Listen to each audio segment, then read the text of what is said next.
In this lesson we will introduce the software R for statistical computations. After an overview on how to install it and on basic functionalities, we will focus on running a linear regression. R is an open-source platform to perform statistical analyses, which has a modular structure as it includes several packages for any type of statistical analysis. When a specific functionality is required, the related package can be installed for free and used. The advantage of this tool is that it does not require to perform any computation for the methods we described in the previous course. While it provides simple functions that perform them, the only remark is to properly use these functions. In this slide we report the link to the R installer. This is for the Windows machine, but analog links can be found also for other operating systems. After opening the web page, you can click on the first link highlighted by the arrow and launch the installer. During installation you can choose the standard setting without any particular attention. The R tool you just installed only provides the engine, while the user interface associated with this engine is poor and difficult to manage. Therefore, it is very useful to also install an advanced user interface which allows users to fully exploit our functionalities in a more user-friendly environment. This interface is called RStudio. Here in the slide we report the link to the RStudio installer. After opening the web page, you can click on the button highlighted by the arrow and launch the installer. Also in this case, during installation, you can choose the standard setting without any particular attention. We can now open RStudio. The window consists of several parts. The main one is the console, where you can write commands to be executed. The command line starts with symbol, which means that R is able to receive a command. You can type a command and press enter. Then in the same console you will see the result of the command, and after that, a new line starting with to receive another command. The script editing part allows to launch commands already saved in a text file, script file whose extension is R, and to modify and save such a text file. This allows to automatize the execution of commands and standardize some analyses. For example, a pattern of analyses can be written in the script file and then launched on several datasets. To launch some commands, it is sufficient to highlight them as in any text editor, and then press the Run button. The environment part shows variables and data structures that are in the memory. Finally, the additional windows allow, for example, to see plots, graphs and the files that are present on the PC in the working folder. As mentioned, we can install additional packages if required. Click on the item tools in the menu and then select the first element of the list.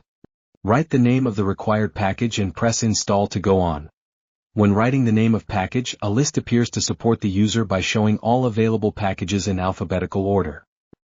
In the compressed folder attached to this course you can find an empty script and some text files containing the data files of the examples that we will use in this course.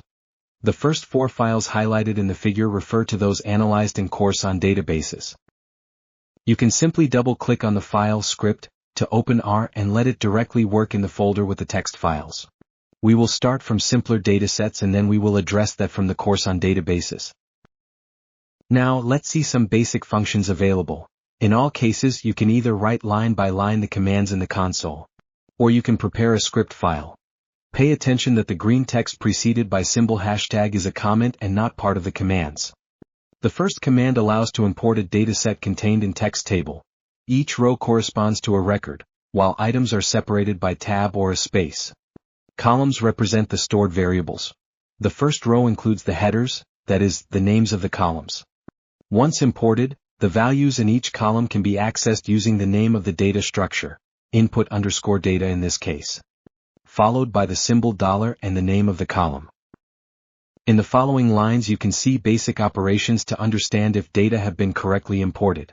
The first command dim displays the size of your dataset. The first number you see represents the number of rows, that is the number of observations.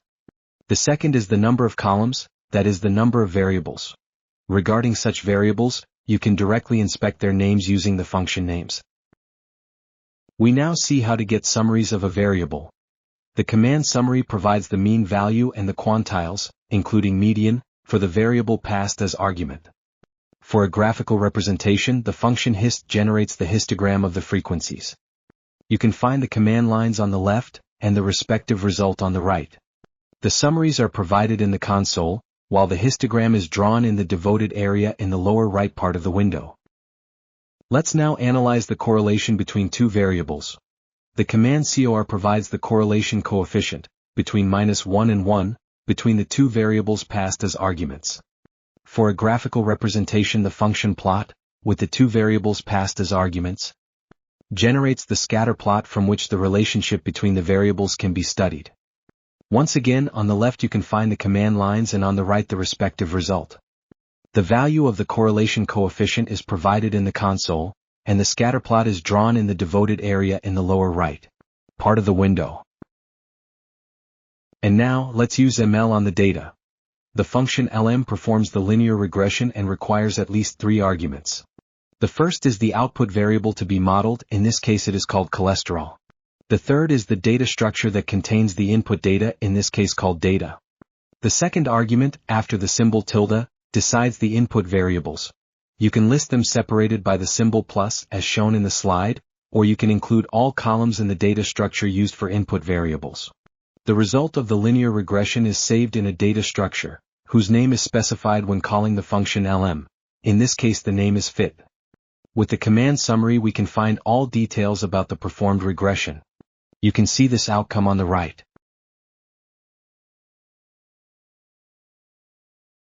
When the output variable is binary or a probability, we must run a logistic regression, as mentioned.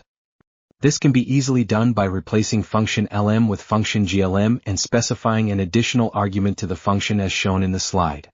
The summary is the same as above. And now, it is your turn. I give you the data and you can repeat what reported in the previous slides to run a linear regression. In this slide you can see the goal of the regression to run, whose data are taken from a real medical study. I provide you a text file that includes the data. The response variable, number 12M, is located in the 6th and last column. The format is that discussed above when showing how to import a dataset from a text file.